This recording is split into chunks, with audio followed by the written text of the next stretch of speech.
उत्तर प्रदेश के महाराजगंज जिले में बजरंग दल कार्यकर्ताओं और पुलिस सामने सामने आ गए। बताया गया कि चंदा इकट्ठा करने को लेकर विवाद हुआ, जिसके बाद पुलिस और बजरंग दल कार्यकर्ताओं में तीखी नोकझोंक हुई। वीडियो सोशल मीडिया पर वायरल हो रहा है। कार्यकर्ता का मोबाइल क्यों छीना गया? चला जाऊंगा मैं। क्यों छीना गया? हम कुछ कार्यकर्ता का मोबाइल क्यों छीना गया?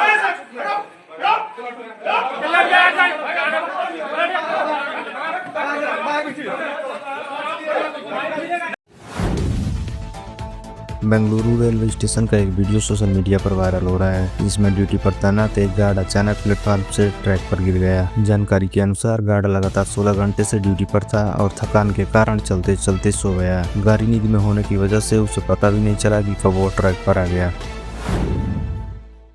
प्रधानमंत्री नरेंद्र मोदी जापान की राजधानी टोक्यो पहुंच गए हैं, जहां वे भारत जापान के 15वें शिखर सम्मेलन में हिस्सा लेंगे। वे जापानी प्रधानमंत्री शिगेरू इशिबा के निमंत्रण पर 2 दिवसीय यात्रा पर हैं। इस दौरे के दौरान दोनों देशों के बीच व्यापार, तकनीक और रणनीतिक सहयोग पर अहम चर्चाएं होने की संभावना है। जम्मू में लगातार बारिश से तवी नदी का जलस्तर बढ़ने पर उस पर बना पुल अचानक टूट गया। वायरल वीडियो में दिखा कि पुल का किनारा गिरते ही बड़ा सा गड्ढा बन गया और वहां से गुजर रही गाड़ी उस गड्ढे में जा गिरे। बाहर निकलो,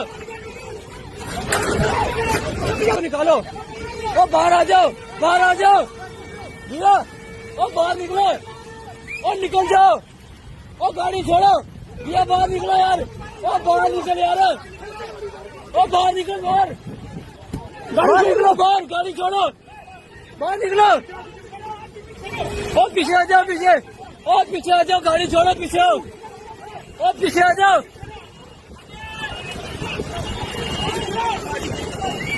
पीछे आओ,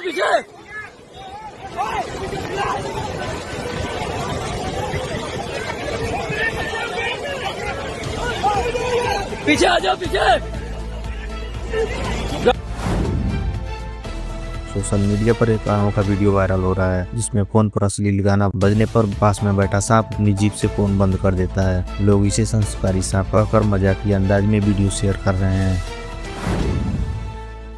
हरियाणा के मुख्यमंत्री नायब सिंह सैनी ने कैबिनेट बैठक के बाद प्रेस कॉन्फ्रेंस में महिलाओं के लिए बड़ी घोषणा की। उन्होंने बताया कि 25 सितंबर से लाडो लक्ष्मी योजना शुरू होगी, जिसके तहत 23 वर्ष या उससे अधिक आयु की पात्र महिलाओं को हर महीने 2100 रुपए का वित्तीय सहायता मिलेगी।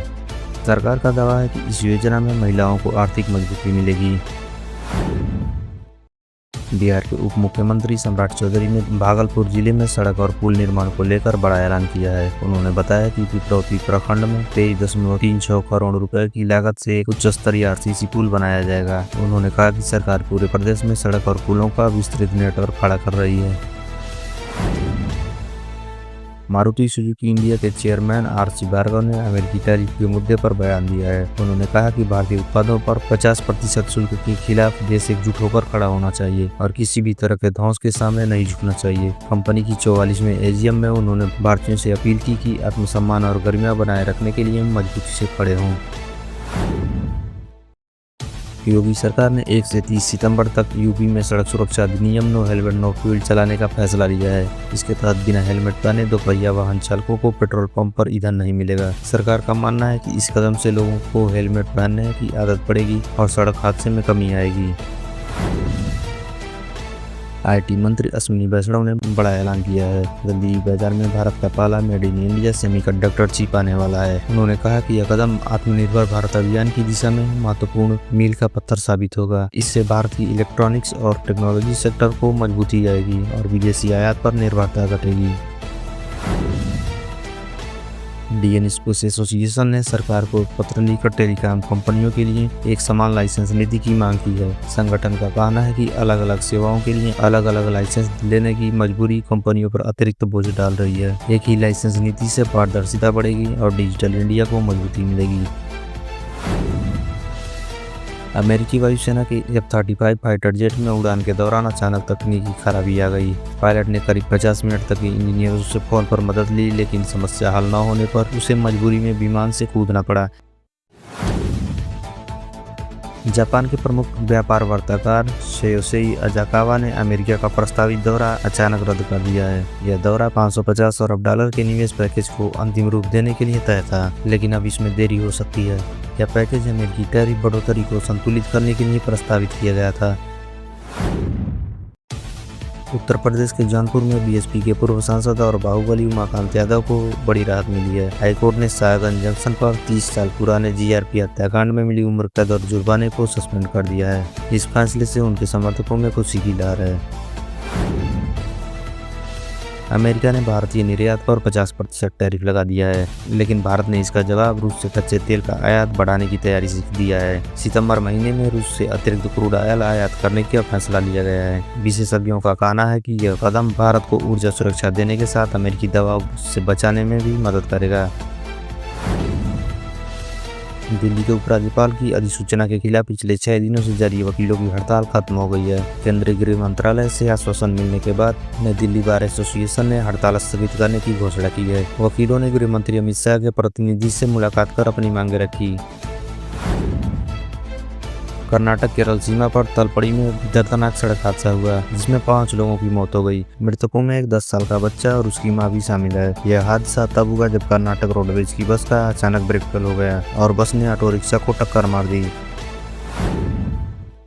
सुप्रीम कोर्ट के आदेश के बाद उत्तर प्रदेश में पटाखों को लेकर बड़ा फैसला लिया गया है। दिल्ली एनसीआर से जुड़ी 8 जिलों में पटाखे के निर्माण, भंडारण और बिक्री पर पूरी तरह से रोक लगा दी गई है। आदेश का उल्लंघन करने पर सख्त कार्रवाई की जाएगी। अमेरिका टैरिफ के असर से भारतीय शेयर बाजार में भारी गिरावट देखने को मिली है। 2 कारोबारी दिनों में निवेशकों को 9.69 लाख करोड़ रुपए का नुकसान हुआ है। सेंसेक्स 1555 अंक टूटा और मार्केट में घबराहट का माहौल है। अमेरिका ने भारत पर 25% अतिरिक्त शुल्क लगा दिया है, जिससे कुल टैरिफ 50% तक पहुंच गया है।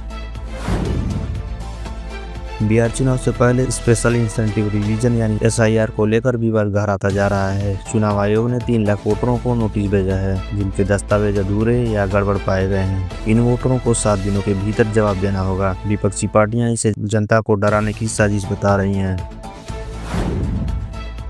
आज हॉकी के जादूगर मेजर ध्यानचंद की 120वीं जयंती है। 29 अगस्त 1905 को प्रयागराज में जन्मे मेजर ध्यानचंद ने 1928, 1932 और 1936 ओलंपिक में भारत को लगातार 3 स्वर्ण पदक दिलाए थे। उनकी स्मृति में हर साल 29 अगस्त को राष्ट्रीय खेल दिवस मनाया जाता है। पूरा देश उन्हें श्रद्धांजलि अर्पित कर रहा है। सीबीआई ने असम के सिलचर में एयरटेल के टेरिटरी सेल्स मैनेजर समेत 3 लोगों को गिरफ्तार किया है। उन पर अवैध तरीके से सिम कार्ड बेचने का आरोप है। जांच में सामने आया है कि इन सिम कार्डों का इस्तेमाल डिजिटल अरेस्ट जैसी ऑनलाइन ठगी में किया गया। सीबीआई अब पूरे रैकेट की जांच कर रही है। अफगानिस्तान ने पाकिस्तान पर हवाई हमले का आरोप लगाया है। तालिबान अधिकारियों को कहना है कि हमले में कम से कम 3 लोगों की मौत हुई है और 7 लोग घायल हुए हैं। साथ ही कई घर भी क्षतिग्रस्त हुए हैं। पाकिस्तान ने इस पर आधिकारिक प्रतिक्रिया नहीं दी है। तालिबान ने इसे उकसावे की कोशिश करार दिया है। राजस्थान के सवाई माधोपुर जिले में सुरवाल बांध के ओवरफ्लो होने से भारी तबाही मच गई। पानी के तेज बहाव में करीब 2 किलोमीटर लंबी और 100 मीटर चौड़ी खाई बन गई है। खेतों में खड़ी फसलें बह गई हैं और कई मकाने व दुकानें ढह गए हैं। विशेषज्ञों का कहना है कि अगर बारिश जारी रही तो मिट्टी का कटाव रोक पाना लगभग नामुमकिन होगा।